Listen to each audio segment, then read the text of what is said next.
ಕಳೆದ ವರ್ಷ ಡಿಸೆಂಬರ್ 25ರಂದು 2 ಕನ್ನಡ ಸಿನಿಮಾಗಳು ಒಟ್ಟಿಗೆ ರಿಲೀಸ್ ಆಗಿದ್ವು. ಕಿಚ್ಚ ಸುದೀಪ್ ಅವರ ಮಾರ್ಕ್, ಉಪ್ಪಿ ಶಿವಣ್ಣ ಅವರ 45 ರಿಲೀಸ್ ಆಗಿ ಬ್ಲಾಕ್ ಬಸ್ಟರ್ ಹಿಟ್ ಆಗಿದ್ವು. ಸದ್ಯಕ್ಕೆ ಈ 2 ಸಿನಿಮಾಗಳು OTTಗೆ ಎಂಟ್ರಿ ಕೊಟ್ಟಿದ್ದಾವೆ. ಕಿಚ್ಚ ಸುದೀಪ್ ಅವರ ಮಾರ್ಕ್ ಜಿಯೋ ಹಾಟ್ ಸ್ಟಾರ್ ಗೆ ಸೇಲ್ ಆದ್ರೆ, ಉಪ್ಪಿ ಶಿವಣ್ಣ ಅವರ 45 ಜಿ ಕನ್ನಡಕ್ಕೆ ಸೇಲ್ ಆಗಿದ್ದಾವೆ. ಸ್ಟೋರಿ ವೈಸ್ ಈ 2 ಸಿನಿಮಾಗಳು ಚೆನ್ನಾಗಿದ್ದಾವೆ. ಇದೆಲ್ಲ ಒಂದು ಕಡೆ ಆದ್ರೆ, ಈ ಸಿನಿಮಾಗಳ ಜೊತೆ ಒಂದು ಸಿನಿಮಾ ರಿಲೀಸ್ ಆಗಿತ್ತು.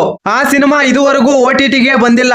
ಇನ್ನು ಥಿಯೇಟರ್ ನಲ್ಲಿ ದೆವ್ವ ಇದ್ದಾನೆ, ಥಿಯೇಟರ್ ನಲ್ಲಿ ಶತಕ ಬಾರಿಸಿ OTTಗೆ ಓಟಿ ಹಾಕೊಂಡು ಬರ್ತೀನಿ ಅಂತ ಹಠ ಹಿಡಿದು ಕುಂತವನೇ ದೆವ್ವ. ಇಷ್ಟಕ್ಕೂ ಈ ದೆವ್ವ ಸಿನಿಮಾ ಯಾವ OTTಗೆ ಸೇಲ್ ಆಗಿದೆ ಅಂತ ಇದುವರೆಗೂ ಯಾರಿಗೂ ಗೊತ್ತಿಲ್ಲ. ಕಿಚ್ಚ ಸುದೀಪ್ ಅವರಿಗೆ ಜಿಯೋ ಹಾಟ್ ಸ್ಟಾರ್ ಅವರು ವಿಶೇಷ ಗೌರವ ಕೊಟ್ಟಿದ್ದಾರೆ. ಈಗ ಮ್ಯಾಕ್ಸ್, ವಿಕ್ರಾಂತ್ ರೋಣ ಸಿನಿಮಾಗಳನ್ನು ಮೆನ್ಷನ್ ಮಾಡಿ ಒಂದು ಪೋಸ್ಟರ್ ನ ರಿಲೀಸ್ ಮಾಡಿದ್ದಾರೆ. ಅಂದ್ರೆ ಒಟ್ಟಾರೆಯಾಗಿ ಕಿಚ್ಚ ಸುದೀಪ್ ಅವರ ಮಾರ್ಕ್, ಉಪ್ಪಿ ಶಿವಣ್ಣ ಅವರ 45 ಈಗ ಸದ್ಯಕ್ಕೆ OTTಯಲ್ಲಿ ಅವೈಲೇಬಲ್ ಇದಾವೆ. ಜಿಯೋ ಹಾಟ್ ಸ್ಟಾರ್ ಜಿ ಕನ್ನಡದಲ್ಲಿ ಯಾರೆಲ್ಲ ಈ ಸಿನಿಮಾಗಳನ್ನು ಥಿಯೇಟರ್ ನಲ್ಲಿ ಮಿಸ್ ಮಾಡ್ಕೊಂಡಿದ್ದಾರೋ ಈಗಲೇ ನೋಡಿ. ಈ ಮಾಹಿತಿ ನಿಮಗೆ ಇಷ್ಟವಾಗಿದ್ದರೆ ಶಿವರಾಜ್ ಇನ್ಫೋ ಯೂಟ್ಯೂಬ್ ಚಾನಲ್ಗೆ ಸಬ್ಸ್ಕ್ರೈಬ್ ಮಾಡಿ, ಸಪೋರ್ಟ್ ಮಾಡಿ. Thank you for watching. ಧನ್ಯವಾದಗಳು.